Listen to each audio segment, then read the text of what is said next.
to mention. The first one is in China. The government has always been dominant. It has a strong hand which promotes the economics steadily and encourage urban creativity at the same time. I want to take Hangzhou, for example, because I live there and I introduced at the beginning of the class. It's a beautiful city and also it has a long history and still it is a very rich city. How rich? In 2022, Hangzhou's GDP was 875.3 billion RMB, okay?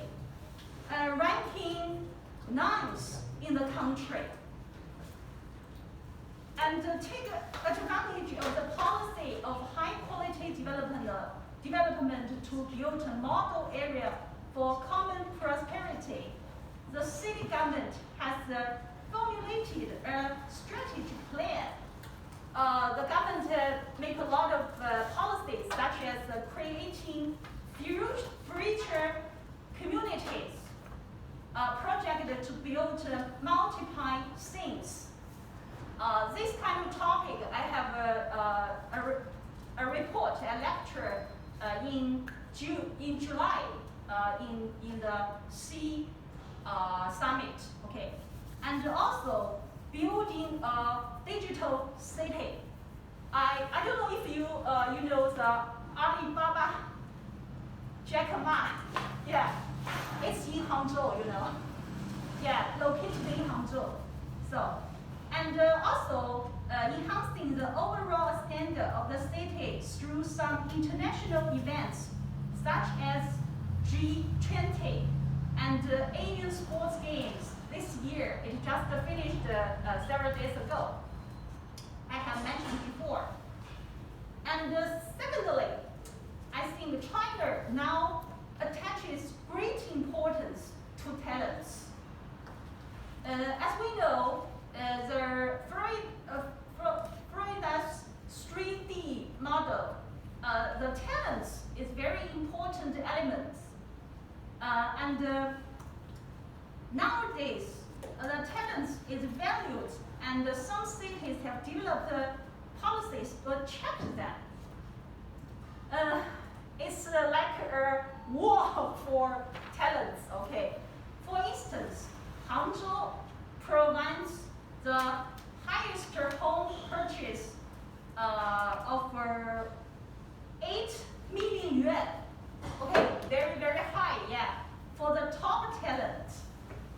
Yeah, but of course it's a very, very limited number of talents, very top, okay. And in support of university students, you know, to do the business, university students can take out loans ranging from RMB 100,000 to 500,000. And if the business fails, the government will pay on behalf of the students for loss of less than 100,000. And 80% of a portion of the loan of more than 100,000 will be paid by the government on behalf of the students. It really shocked the nation last year after Hangzhou take this policy, yeah. And on the newspaper, we'll talk about this, yeah. And now, the undergraduates can settle in Hangzhou directly after graduation. Like they get they can get a green card, like here, okay? And it's much easier than 10 years ago. And according to China's 2023 most attractive cities for talent, Hangzhou ranks top 5. Yeah, top 5 followed by Beijing, Shanghai, Shenzhen, Guangzhou. When we have Yeah. the video. Another point. Okay. Invert the video. Okay, this is what I want to show you the 2 points. Do you have some questions? I introduce these 2 points. Yeah.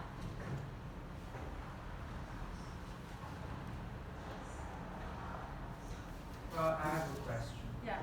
What is the relationship? Sorry, I didn't know where Hangzhou was. What is the relationship between Hangzhou and Shanghai? Relation, this is different, located in different place and different province. Hangzhou is Zhejiang province and Shanghai is not different, but it's near. Yeah. And Hangzhou is always considered the garden of Shanghai, you know, because it's very beautiful and suitable for living. Yeah. Pretty close, but yeah. It's like a relationship between Philadelphia and New York. Yeah. Yeah. I don't know if Philadelphia is the garden of New York, but I see what you're saying. It's very I see close. what you're saying. Yeah, it's very beautiful city. I should recommend you to visit. Yeah, and if I want to point more things, is another thing is I think Bohemian culture in China or some Eastern countries are not as popular as Western countries, I think. Not as popular. Yeah. Especially culture, resistance and resistance tendencies are not very strong. Maybe influenced by the traditional, that is Confucian culture. Yeah, because they're very traditional, not very open. Yeah. And I see some lecture given by Seoul National University gave a presentation entitled Compensation of Bohemia area in Seoul and Tokyo at international academic reform. And he said, compared to Bohemia districts, these two has the feature of the Bohemian. However, both places lack culture, resistance, and action against the dominant way of life. Then he analyzed why there is no cultural resistance in this area. Firstly, because of the continuing influence of he also said the Confucianism. Secondly, because of the influence of modernization, where South and North Korea have conflicting ideological ideologies and protests are seen as left-wing movements. Whereas Japan advocated the development of a society of rituals. We are not distinguished and hiring other in is their quandary. Okay, there's also a high level of dependence on parents among young East Asians, which makes them less resistant and inclined to revolt. That is I saw in some paper. Yeah, I want to give this to raise this question. Yeah. Okay. Your question at the end is exactly good to continue with the other studies, because the number of cities they had was 65, and they analyzed them compared to each other in order to generate a national image, but they did not have enough cases to study the kinds of Shanghai versus another city to ask if there is a significant difference, which is your suggestion that maybe it is, but that's what leads into other studies internationally and more recently in China,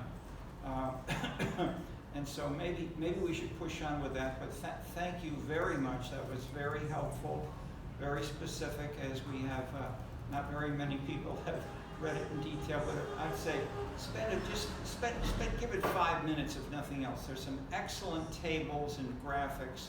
In 5 minutes you can get an overview of the seriousness and the amount of comprehensive analysis which is there. And it was lots of hard work. Okay, so thank you very much, and we want to continue, but also taking some of the themes that are here. I mean, one of the biggest themes is what are the sources and especially the consequences of Bohemianism on economic growth, educational improvement, social mobility, happiness, other kinds of things. And so these are touched on in this paper, but it's touched on more in these other studies. So why don't we hesitate for a minute first? Does anyone have any questions they want to raise about any of the readings you may have looked at, and there are things which are unclear, or you'd like to, raise questions about them in any way? We're doing a review of the whole basically the first half of the course, but we covered last time the first three and a half sections, and we did not cover so much. We touched indirectly on consumption and urban scenes, and the sub-theme there is the rise of the arts. So these I want to talk about more today, but I want to wait first if anyone wants to raise anything else on any other themes. Okay. What's the source of? I asked that last time and we had an answer. But for those of you who if you remember it from Monday, what's the clear, simple source of Bohemianism in the world? One person. Honoré de Balzac, B-A-L-Z-A-C. He not only was the most important, widely read, in the sense of being widely read, novelist in the early part of the 19th century.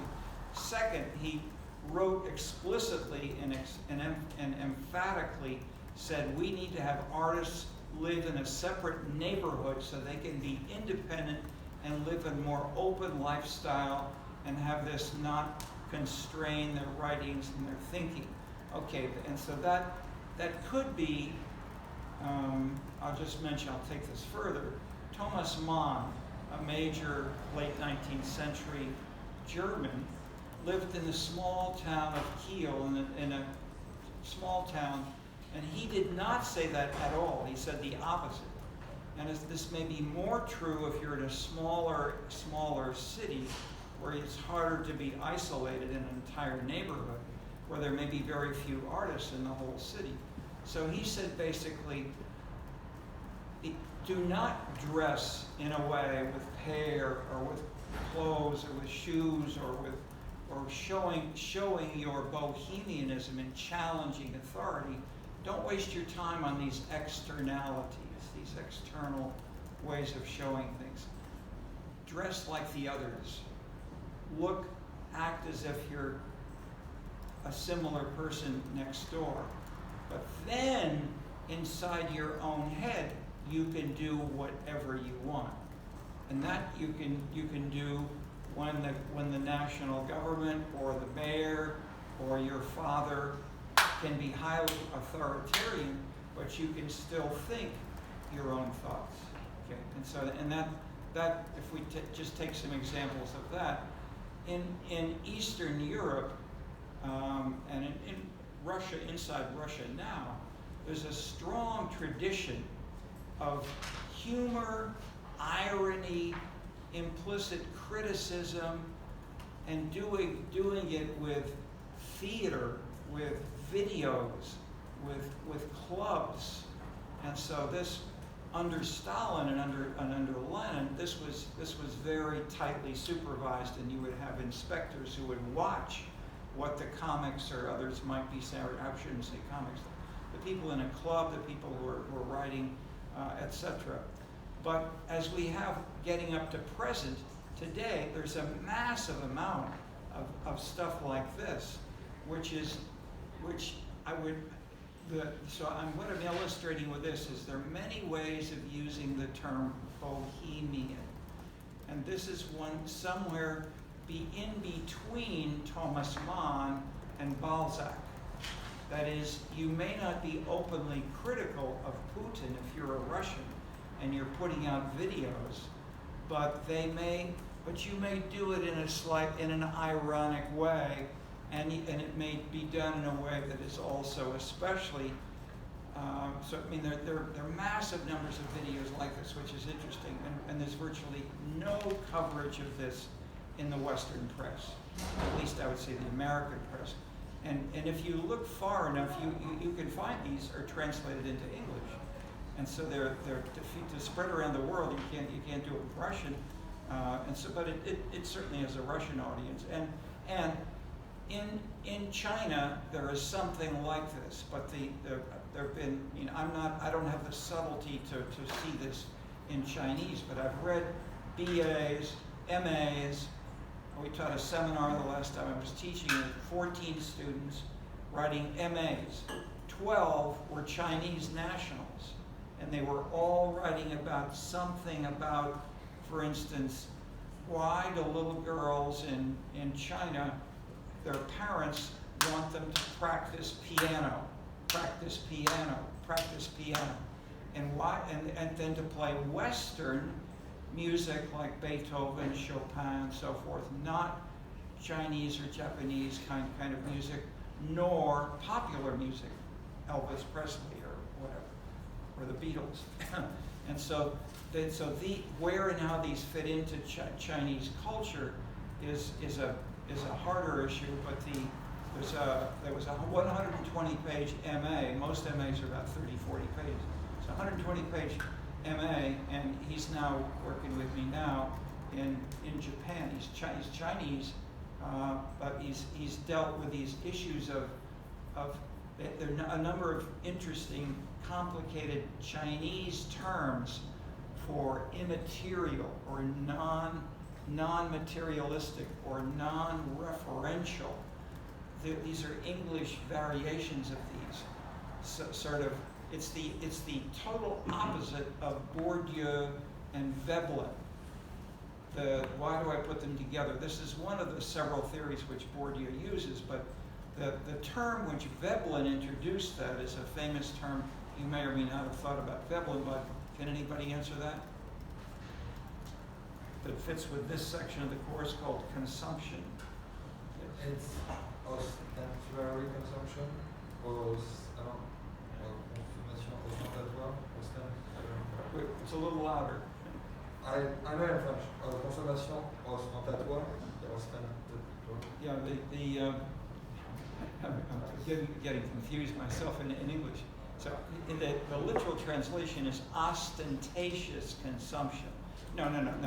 The English normal term is conspicuous consumption. Louis XIV, surrounded by Versailles, had a very famous quotation a century and a half before Bourdieu, who said that something like conspicuous consumption is a necessary fact of life.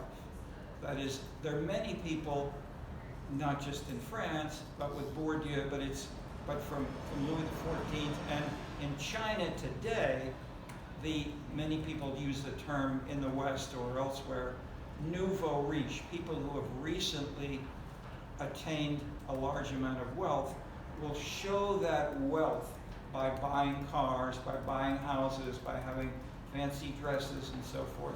And this use of the material as a symbol for you should treat me more importantly because I'm spending my money in this conspicuous way. Okay, so that if you will, we had a Harvard conference on this, on the arts and in China last year, and I and the student who did the MA name is Raymond Tong.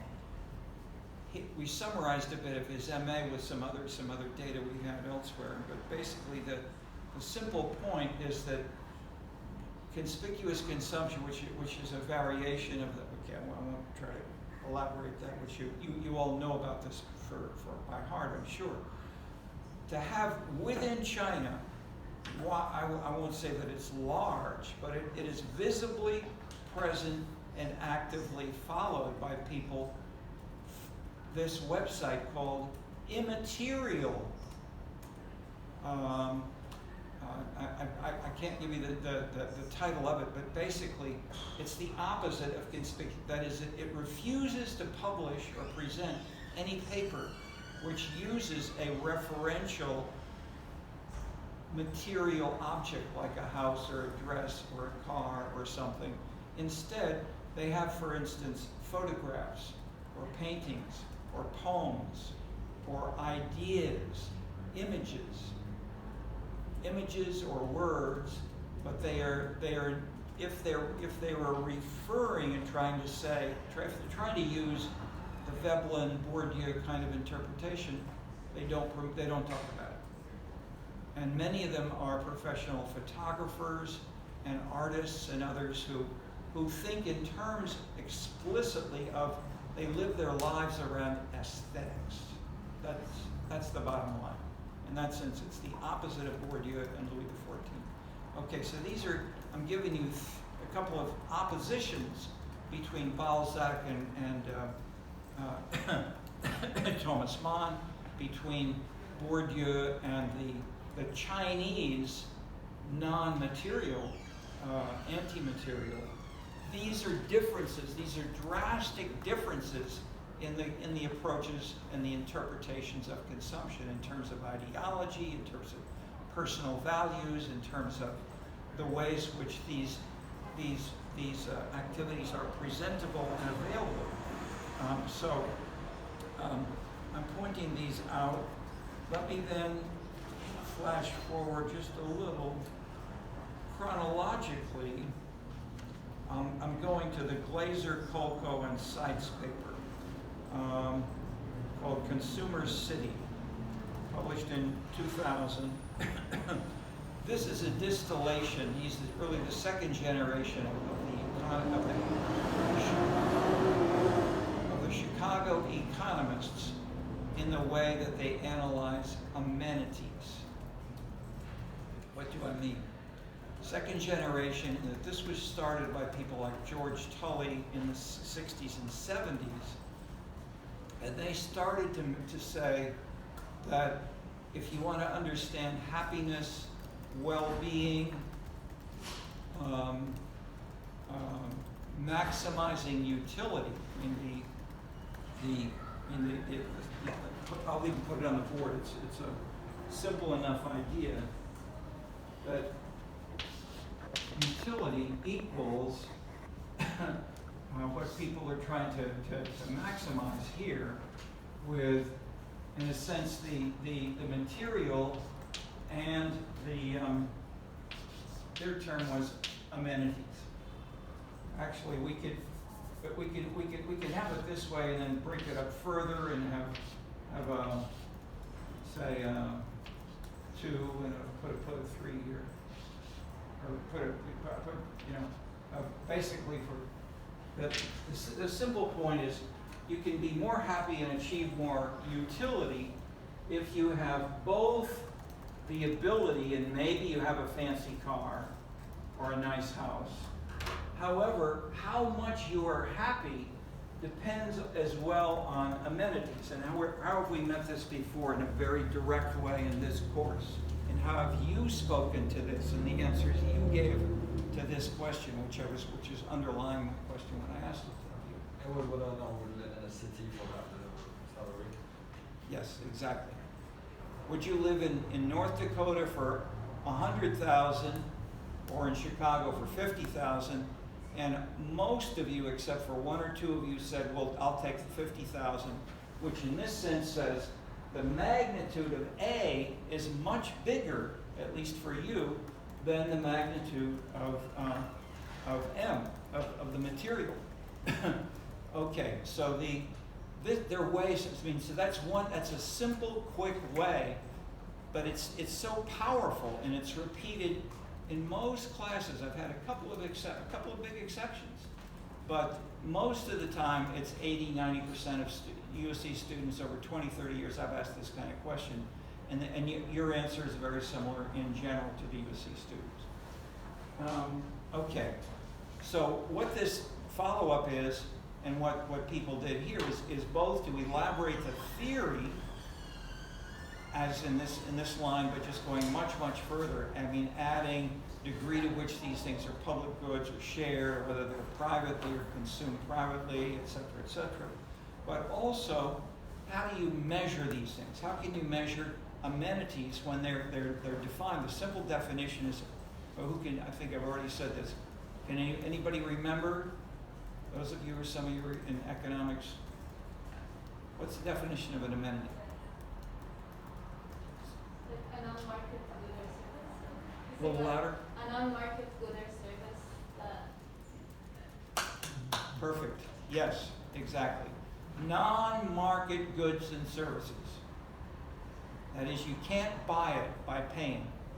So it can be clean air, it can be the January temperature. You can live in a country at war or in peace, national defense. These are, okay, question? By that definition, does an amenity have to be a public good, or could it still be a private good? Private in what sense? So that like is private in the sense that if one person consumes it, no one else can consume it, right? Yeah, okay. I mean, so that you hear my question and the answer. This is an important point.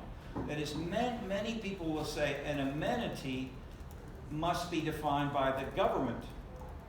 And that's one use of the term public. That public can mean the government provides it through the public sector.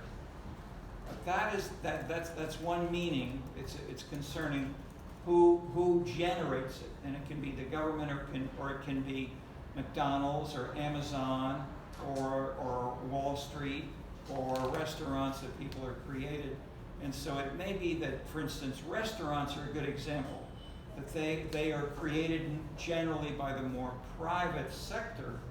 But if you live in a city which has, say, you live in the Greenwich Village area of New York, you have hundreds, say dozens, of excellent restaurants to go to. If you live in North Dakota in a small town, you don't have very much to choose from. So in that sense, the term public has two meanings. And the second meaning, who can define this with some of you with a Harris or economics background? What's the second meaning of the public good? Yes?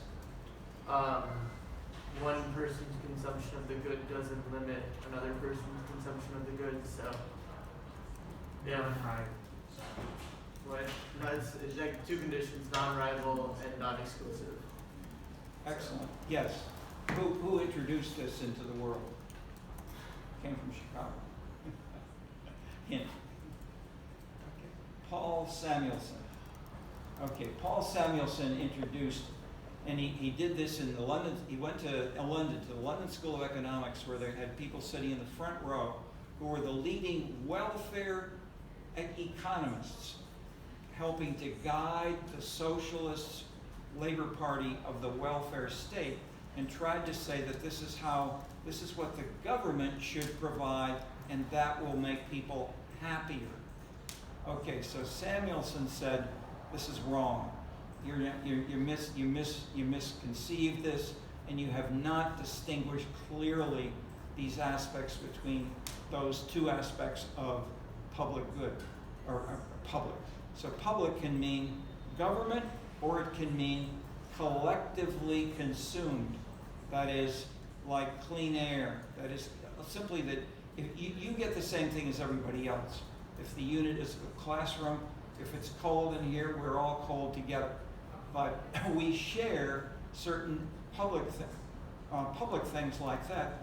Privately, you may or may not feel hungry, and you may or may not be munching something quietly, and so nobody may be seeing you eating this quietly, but that can be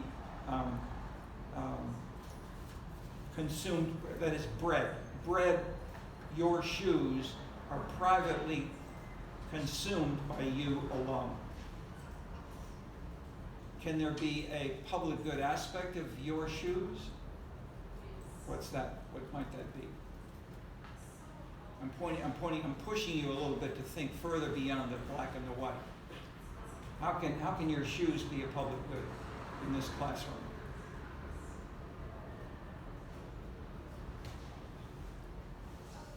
If we look down at each other's shoes and we say, hey, she has bright pink shoes, bright pink pants, bright pink top, bright pink hair, hey, that's quite a public statement, which changes the tone, perhaps, of the surroundings. That is, if everyone can see one person and their style or if one person is sneezing or coughing loudly, but nobody else is coughing, that's a public good because it is shared, and the germs generate the sharing aspects of that public bad. So public goods need not be valued. They may be seen as bad, but the point is they're shared, and in this sense that the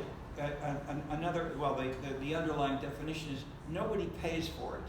That is, nobody pays for it except the person. She bought the shoes and the outfit that features pink. And I saw someone in Chicago last week practically the way that I saw it dressed. I said, wow, I don't see that. I live in Bronxville. It's fair. More people who can be more bohemian in that style of dress. Okay. Maybe on our bicycle tour. We had a bike tour, so we went through different neighborhoods, and specifically, there were lots of people going. It was right after church, so after Sunday afternoon, people tend to regularly dress up in Bronxville. Okay, that's the big background in terms of simplified but background concept of amenities, public goods, sharing of these, and this is a redefinition of the Veblen-esque conspicuous consumption. So conspicuous does have this implication, like the pink dress. She is conspicuous, but it may not. But is it? I'll throw this out just very briefly, and then I'll try to get into this. I taught a course a couple of years ago with two students from Chicago State University. Okay, most of you are now from Chicago. You may never have heard of this, but does anybody know? A couple of you are from Chicago. What's the difference between the USC and Chicago State University? Well, at Chicago State, I think, is at about 100th Street. It's a public school. It's almost entirely black, and it's in an almost entirely black neighborhood, Chapel. Okay. Yes. Okay. So one day there was a woman doing a BA at the USC, and I said, what's your BA on? She was doing a course paper, and she was giving an overview to the others, and she said, I'm doing a BA on clothes and style. It was in political science as well. So interesting. So I said, do you have a clear hypothesis? Yes. The more wealthy you are, the better you dress, basically. So I turned to the two students from Chicago State, and I said, how do the students dress at the USC compared to Chicago State? Now I have to introduce, this was about 20 years ago. 20 years ago, most students at the USC wore gym shoes,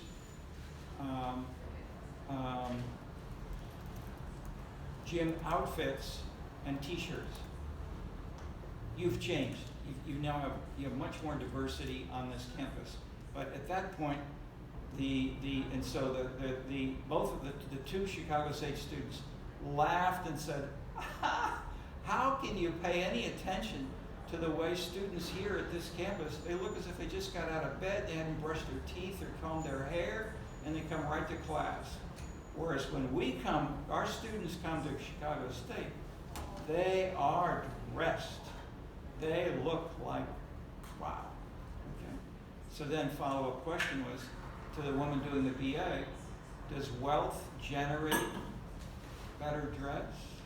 And why are they dressing better at Chicago State than at the U of C?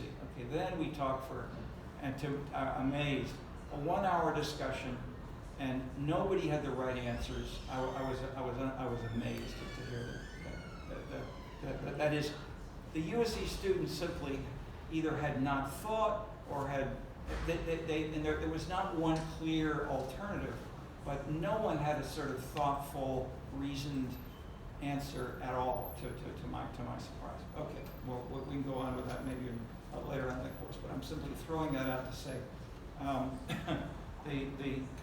the definitions and the thought, well, what the USC students illustrate is not just that class. This is true of the whole body of social science.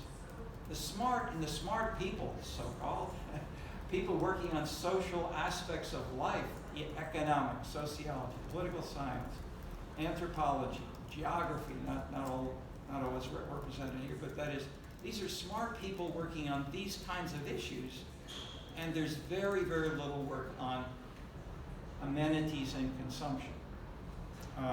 It's recent, but the public data collected by the census or by national surveys or by funding for collecting serious data which is available for the GNP or for many aspects of the GNP, not everything. That is, I'll quickly add, amenities indirectly are a major component of the GNP. If you look at the pink outfit. Okay. So why do I introduce that? Because the amenity is usually treated in economic theory in the classic way that most economists treat a particular service or particular good,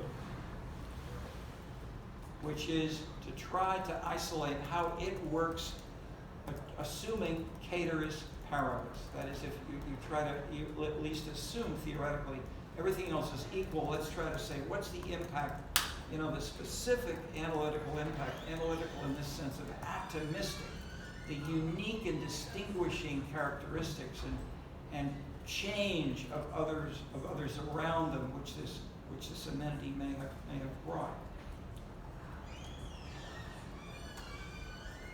As I heard a number of smart people talking about this in workshops, and I went to many workshops for decades.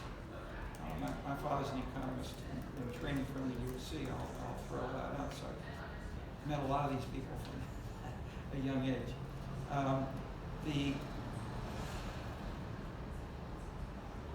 My naive reaction over time became more articulated, and that you can't really even no, for sure you can try to assume it ceteris paribus, but empirically for sure you can't. So if you have one person with a pink outfit, the question is, who's the context? That is, if you're in Bronzeville, walking to a restaurant where people are all dressed in wild, fun, dramatic ways, like the pink lady, that's different than if you're at the USC, let's say 20 years ago. Okay. There's still not that many people wearing that. Maybe on Saturday they wear it that way, but not usually to class or the library.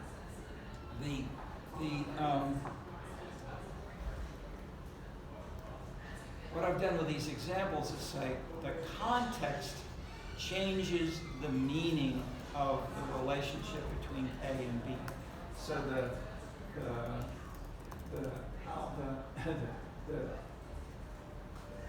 number 2 and number 3 shift, and as I've said earlier briefly, I'll just repeat it, an ideal coherent piece of the whole theory is to include the context, which changes.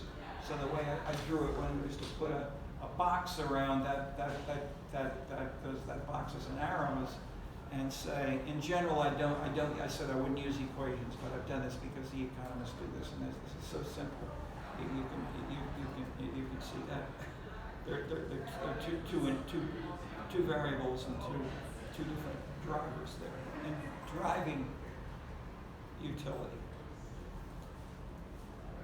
What do we come up as an alternative? How can we get the context, including the private goods who may have bought the pink dress and the surroundings? People going to a restaurant, people in the street nearby, busy, lots of people. It's Sunday afternoon. We started, the first book is the Cities and Entertainment Machine. And what it is a review of the literature in the social sciences, economics, political science, etc., which I mentioned. And so we discuss Veblen and Bourdieu and others, but we have about 40 or so propositions, and then citing how many people are dramatically disagreeing about where and how these work. But at least we try to say where and why might consumption work, and if anybody's looked at anything there, they want to raise any questions on that, let me hesitate for a minute. The title, The Entertainment Machine, also began to feature the idea of the importance of the art as rising. So that comes out more clearly in the in other places, such as the next book, Scenescapes. There was more in between, but let me sort of put together some of these pieces. Let me add one more first, which I've done implicitly in using the Pink Lady in Bronzeville. That is, and I'm introducing the Chicago State students here in this campus, in this kind of classroom, next to and discussing with the USC students. That is, the simple dynamics of money explains everything. The economists, that is, and I'll say, who stressed this right at the beginning? Simon Kuznets, Kuznets. He's most of his career, or much of his career was at Harvard. He grew up in what is in the areas nearby the Ukraine and Belarus. He did a PhD there on the economy. Basically, he tried to measure the economy, the sort of GNP kind of idea in that Eastern Europe region. Then he came to the U.S. He got more money. He worked with other people and began to measure. That is, Keynes and only Marshall, the smart economist before him, nobody had ever measured the gross national product. They talked about it for years, but Kuznets and others in the 1930s only began to measure this, and then began to say, how can we test these theories? And so so Kuznets said, yes, we're going to measure those things we can buy and sell. We're going to be there will be measurable and market-driven, but we are omitting amenities. They're not happiness, they're not satisfaction, they're not good. They are only a narrow version of what the economy and of life is about. It says minimal, it may or may not overlap with philosophy or religion or other kinds of things, but it was not in any way a materialistic theory of that the material drives the amenities. Showing it this way, these are separate variables, and each has a separate impact on utility, which is continued, and this basically took off in Chicago in the 60s, early 60s, with a small number of the empirical data was pretty simple. they had some good ideas, some beginnings, but the empirical way of trying to study one amenity alone as the dependent variable is I'm suggesting had some problems with it. And so what we did in the Scenescapes book and leading into this is basically to say, let's get lots of amenities, let's get lots of data, let's get whatever we can get from the sources which are available for an entire city, for an entire country. If we want to compare China with Korea, with the US, with France, and because lots of data are only reported at the national level. So as we've gotten more data from such things as the social media now, we have people going to, we have the name of the cafe, the name of the church, the name of the university. People are talking about this stuff, and they're writing about this on social media. You can add this up. A lot of this is public. You can add these up and say, what are people saying about this church? What are you saying about this restaurant, and so forth. So some are places or sources like Yelp, exclamation point. That is, they're built just to measure how much do the actual users who pay for the prices in the menu in one particular restaurant. But you can also have people who walk by the restaurant and say, the menu says it's $40 for a cup of coffee. This is what I was in Paris. This was maybe, at least I looked, maybe I haven't looked how was the last time there, but $40 for a cup of coffee says that alone does say something. Okay.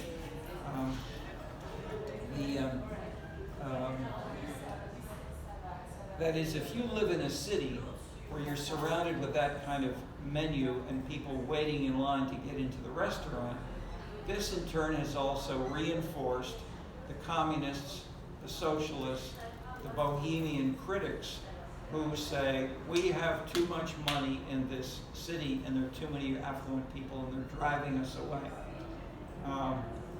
So there were enough people to elect a couple of mayors who were socialists in Paris.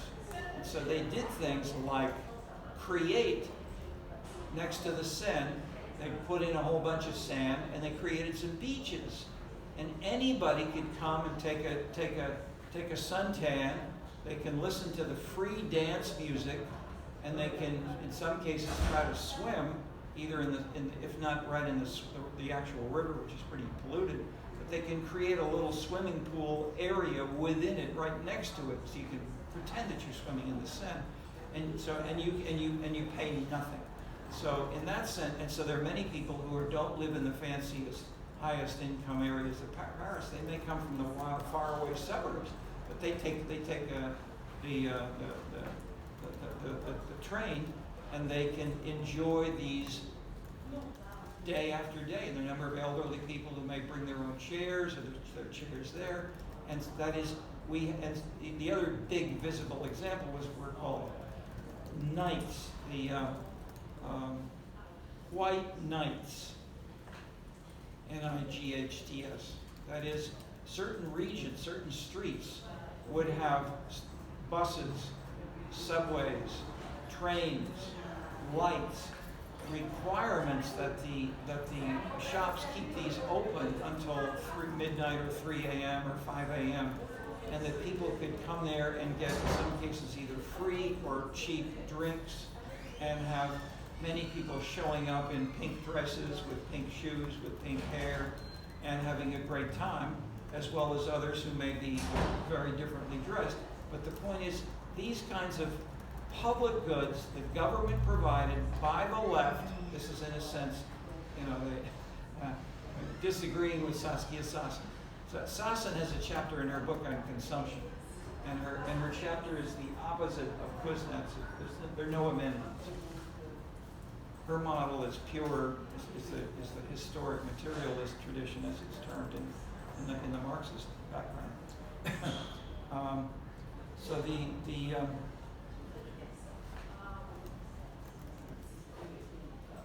So I'm illustrating the critique of the other readings, Sassen, by later people who have mayors implemented policies that fit in that diagram, which is like we need some politics and culture if we want to see really how these things can work. And so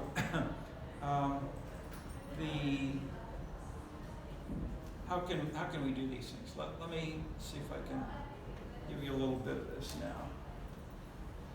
Let me turn this sideways.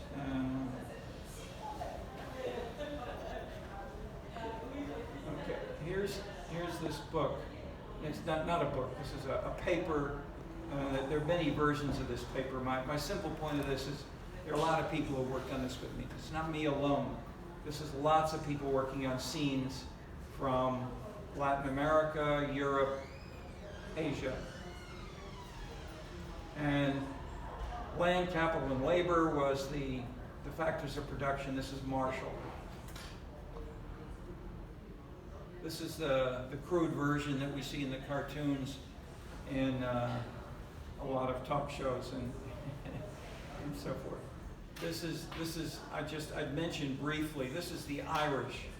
This is the factor of how much is the percentage Irish, this fourth column, 1, 2, 3, third column here. If we control population size and wealth, taxable property value, there was a much bigger impact often, or that is, what we're getting is if we have population size, it's associated with lots of other spurious factors. So if we put them in together, including the Irish, then we can say, aha, that makes a difference. But this was crude data. It was just a first table. But the good thing, the strength about this, if you want to go back to 1880, 1890, 1900, 1930, 1968, etc., you can see a decline of the Irish over time. Okay, we're switching over to Paris. What's on the ceiling and what's theoretically important about that? Yes. Window panels, if there's lots of sunlight. Yes. Okay. When was it invented and who wrote about this theoretically?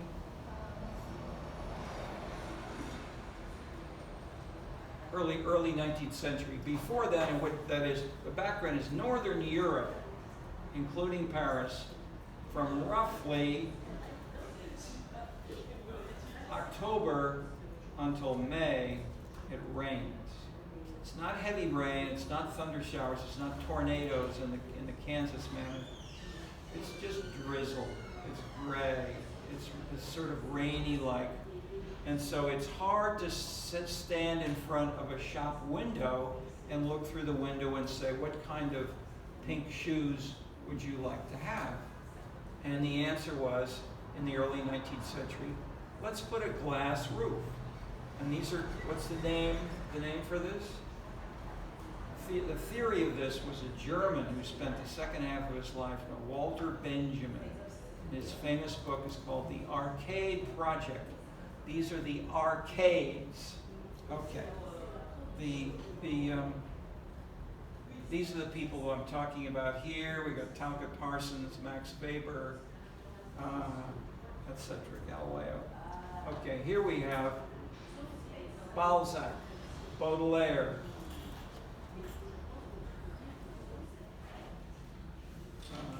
So I won't try to go into detail, but we're getting some of these people. These are then in the book. This is a new kind of theorizing. In a sense, this is classic Greek, clear, atomistic analysis. The Bible, the Hebraic alternative, is as shown in this Daniel Elazar's Political Culture, whose work we were reading about of these three regions. He wrote lots of books. I mean, he wrote 40 books. 20 books are really around Hebraic culture in Israel and more generally. And Hebraic, ironically, I'm citing to that as the background leading into Wagner, and who destroyed the more Mozart, Bach rational, structured form of classical music. And instead, he dug into people's feelings and how the feelings come together in a holistic experience with art. And this he called the Gesamt Kunstwerk. We can read about this in a little more here. And so, is it just him? No. Probably the most important 20th century anthropologist who I had the pleasure of being able to study with, Claude Lévi-Strauss. He said in his major 4 books on texts and myth, the most important theorist and the best model that we build on in understanding myth is Richard Wagner. Okay, so we're going on. This is now Walter Benjamin and Bertolt Brecht, 2 of the leading minds about these things. So Benjamin is the word for analyzing Paris. He did also an earlier book on Moscow. Main thing, he went, every other page is, Moscow's freezing. Your feet are dying. You try to do anything for a little more warmth. Okay. Paris, his main source for Paris, at least we'll ask our official Parisian here. Anybody else? What's the main source of Benjamin's work?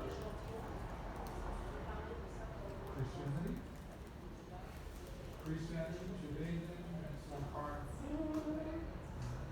No, that's a quick answer. Who's the picture we had up there after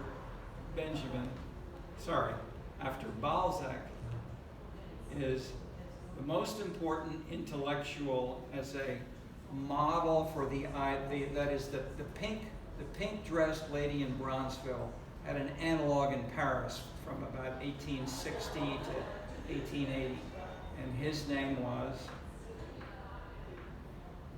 Baudelaire. Okay, Baudelaire. If you ever haven't read any of it, take a look. We're now getting to little bits of debates these are in the U.S. and in the Economist. The sense that I won't try to summarize. This is a section on globalization. This we've talked about in the book.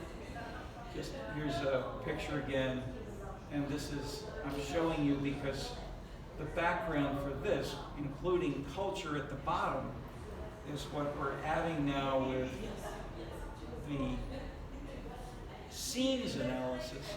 Builds directly on this. But we play up the meaning and the details, not all of this. We play up the amenities part of the Kuznets equation. So the scenes includes 15 dimensions. We don't show one. We don't say good or say the output or the consumption. We say there are many different kinds of meaningfulness. And these 15 kinds of things are what we elaborate in the Scenescapes book. And instead of saying, oh, let's talk about the January temperature or the $40 cup of coffee, we want to say there are many different dimensions. Some people say, oh, $40 cup of coffee, I want to live there. And other people will say, I'm going to vote for not only, let's say, vote in 1789, I'm going to vote in favor of what we're going to give to Marie Antoinette. Okay. Question? No. Okay. From concept to operational tool, 5-point scale, high to low. It's from essential to neutral to antithetical. This is how we score conceptually these amenities, and then how we will handle them with data which we can get. So we have two ways in which we did this. When we first had the styles at the top, this was the first paper which summarized these are middle level examples with names of people, names of specific.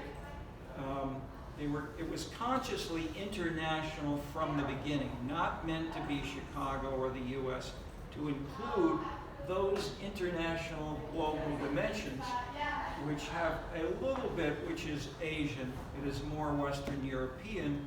Nevertheless, we then said if we want to include explicitly ways of bringing in Cairo, Tokyo, we need more abstract concepts, not to talk about L.A. La La Land tinsel.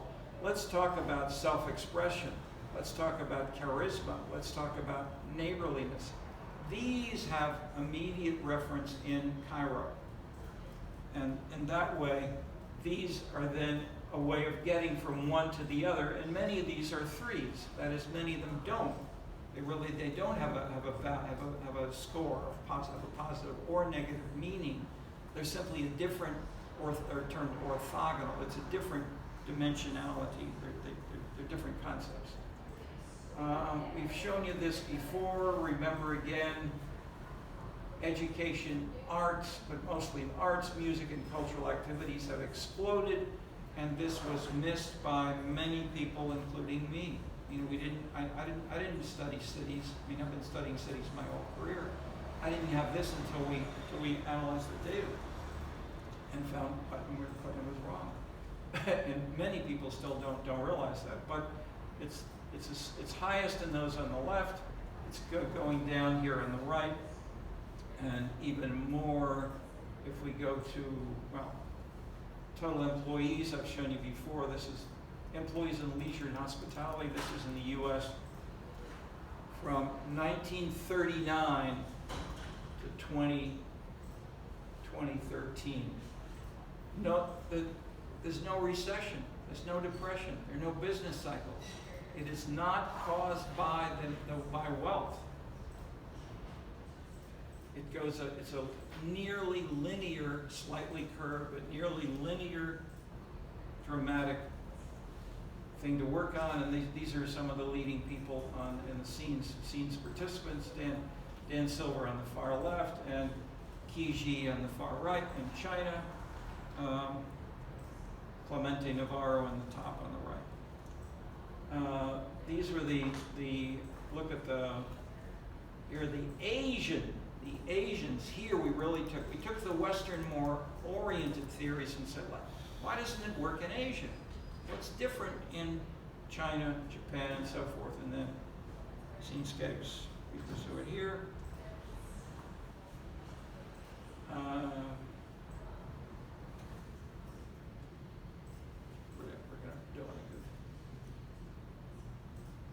Just give you some of the pictures and you can see things which are in the text of the books that are there. That is, the reason for showing these is that popular culture and spirituality, not New Age, but God, yoga, and karate are seriously pursued by Americans, rich and poor. These are not materially driven.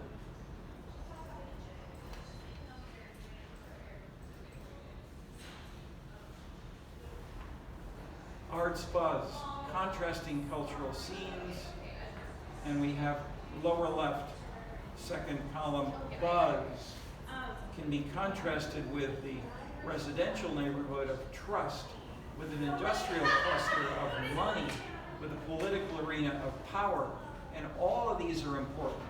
But where and how they work, we can learn from models about the others, and we have things to add to the other columns from the scenes part. This is Paris, shocking, attacking the traditions of Paris widely thought of, designed and constructed by foreigners. I'll say design, then different cultural democratization, which is more the classic left, of bringing elite culture to everyone. They built cultural houses and associations. Chicago is the first city to have a serious culture house in the French manner. It's the cultural center right across the Art Institute. Take a look.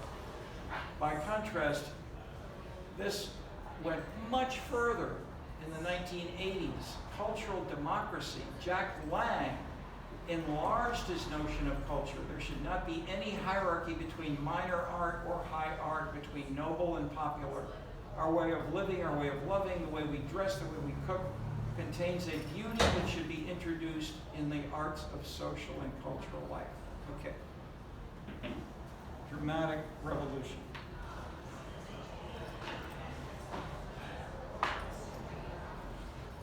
Okay. Can't see it with the colors there. So this is the affluent places are dark green. Individual amenities summed up in a simple index. So we have hundreds of these things in the U.S. and we had 3 years of consulting. I did a book with them in Paris. But when we break them up to individual amenities like glamour, this was not necessarily at all linked to income. Even glamour is not so driven. So if we look specifically at exhibitionism, glamour, and charisma, how strong is a relationship with rent, between rent and these three dimensions? In Spain, Bourdieu could live there, in the sense that income is more driving these dimensions. Korea and Canada are the opposite. It's lower income persons who may dress in a more glimmer, whereas the traditional old English manner is not to show any wealth. New England, Boston have the same.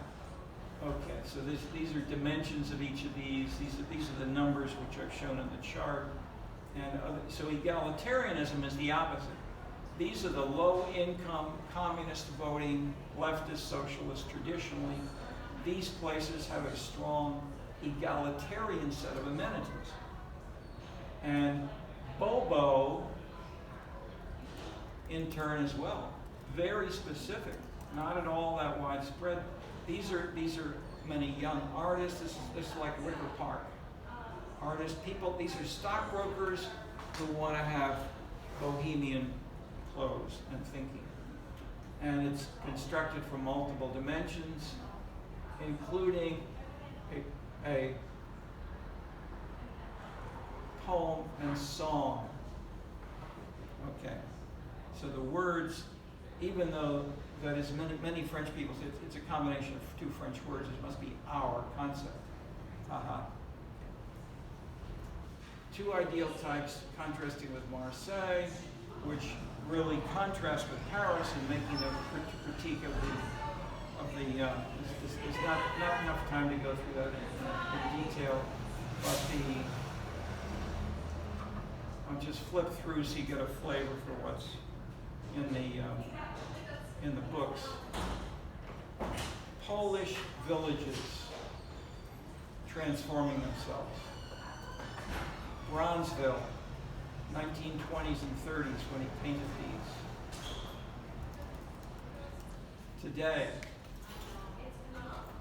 Theaster Gates, read about him. These are not just elite things. You can be glamorous and poor. He was poor. He's made the arts become beautiful. And he will take, when they're tearing down a building, he'll take the junk and use it, reuse it in a thoughtful way. And this, I'll just point, look at the Catholic churches. Look at Chicago was 763, line 1, 2, 3, 4, 5, 6, Catholic churches. New York, 5 boroughs, only 342. LA, 225. This is a Catholic city. Catholicism is a driver that has not been paid enough attention to. Okay, so then these are the amenities, examples of how we use these hundreds and hundreds of amenities to build these more abstract concepts, because we've got a lot of these things now available. These weren't around 20 years ago. We couldn't do this 20, 30 years ago. Dance companies, yoga studios, art dealers, comedy clubs, body piercing, etc. And then not time for that, except we then show the neighborhoods within the three cities. This is in various places in the books. And charisma is in New York and Chicago, places that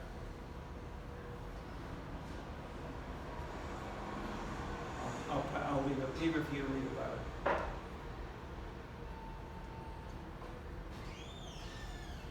Voting. The differences in lifestyle in terms of these scenes dimensions where people live. What was the correlation with their voting areas in 1996? They weren't that different from each other. There were rich and poor. There were sometimes rich people separate, but the values and the voting was not so far apart. Point of this is to say Trump is not a one person. This grew out of a general linear tendency of people are moving away from people with different values and amenities, and they live with people in Woodward Park together. They live in Boys Town. They live in other neighborhoods that include a lifestyle, not just being Polish or Jewish or German or Italian. Ethnicity is being supplemented and complemented by these kinds of values which drive voting as well. It's becoming politicized. Okay, and mixed methods for presidential voting. There's not enough time for all of this. The coding, neighborhood effects. These are mostly in the Scenescapes book. Bohemia, and then Bobos. So that instead of just Paris, we have these regions in the U.S. The Bobos are yellow. The conservative traditionals are green.